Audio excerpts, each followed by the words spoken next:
విజయనగరం నడిబొడ్డున 117 ఏళ్లుగా మౌనంగా సాగుతున్న అరుదైన సామాజిక ప్రయాణం ఇది.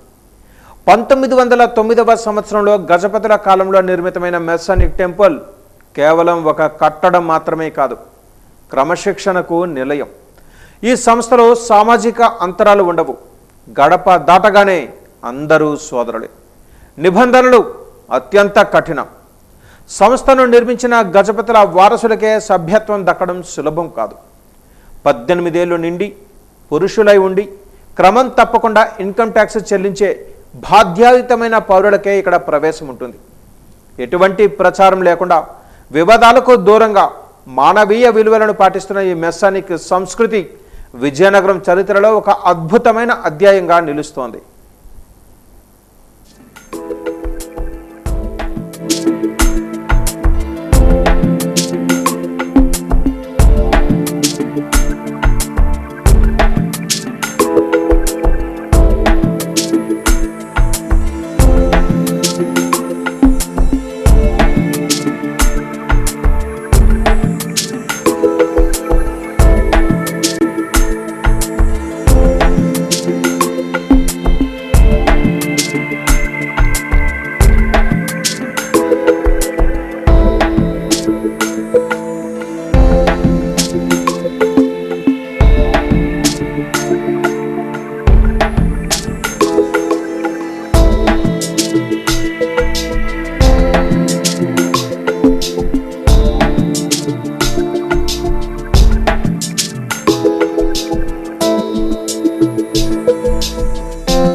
ప్రపంచవ్యాప్తంగా స్ప్రెడ్ అయి ఉన్నది.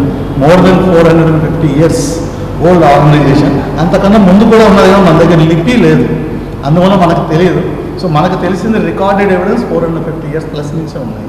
1717లో లండన్లోని, అదే గ్రేట్ బ్రిటన్లో గ్రాండ్ లాడ్జ్ ఆఫ్ ఇంగ్లాండ్ అనే పేరుతోటి వాళ్ళు స్టార్ట్ చేశారు. వాళ్ళు యాక్చువల్గా ఇది ఫార్మ్ చేసిన డే కరెక్ట్గా 24th June అన్నమాట.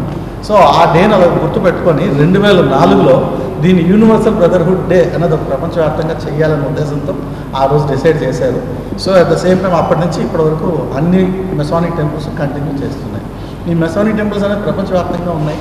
అట్ ద సేమ్ టైం అమెరికాలో చేసి తీసుకుంటే ప్రతి ప్లేస్లోనూ అక్కడ ఉంటాయి. చాలా హ్యూజ్ స్ట్రక్చర్స్ ఉంటాయి అక్కడ. ఎందుకంటే ఏ మెసానిక్ టెంపుల్ మనం చూసినా more than 100 years, 200 years, 300 years old ఉంటాయి. మన ఇండియాలో కూడా కలకట్టాలో ఉన్నది, అది మొన్న రీసెంట్గా 250 years కూడా సెలబ్రేషన్ కూడా జరిగింది. సో అంత ఓల్డెస్ట్ లాడ్జెస్ మన ప్రపంచవ్యాప్తంగా ఉన్నాయి. అందులో మనకి ప్రామినెంట్ మేసన్స్ ఎవరంటే మనకి స్వామి వివేకానంద, అలాగే మన ఇండియా నుంచి తీసుకుంటే చాలామంది మహారాజులు, సంస్థాన తాలూకు మహారాజులు వాళ్ళంతా మెంబర్స్. జైపూర్ మహారాజా కానీ, లేదంటే ట్రావెన్కోర్ మహారాజా కానీ, మైసూర్ మహారాజా కానీ, మన విజయనగరం మహారాజా. సో అలాగే వీళ్ళందరూ కూడా వాళ్ళు ప్యాటర్నైజ్ చేశారు. అలాగే సైంటిస్ట్, ఇంజనీర్స్, లాయర్లు, ప్రామినెంట్ పీపుల్, జడ్జెస్, వాళ్ళందరూ కూడా చాలామంది ఇందులో మెంబర్స్గా ఉన్నారు. మనకి ఇంకా ప్రామినెంట్ చెప్పాలంటే మోతీలాల్ నెహ్రూ, జేఆర్డి టాటా, ఫక్రుద్దీన్ ఆలియా, అహ్మద్. సో అలాగే వీళ్ళందరూ కూడా ప్రామినెంట్ మెంబర్సే. మనకి ఇప్పుడు వైజాగ్లో, మన విజయనగరంలో ఈ ఏరియాలో కూడా ఎర్లీ 1900s స్టార్ట్ అయింది. ఇక్కడ మనకి ఇక్కడ విజయనగరంలో 1909లోని మన విజయనగరం గజపతిరాజు గారు మహారాజు గారు ఆయన స్టార్ట్ చేశారు.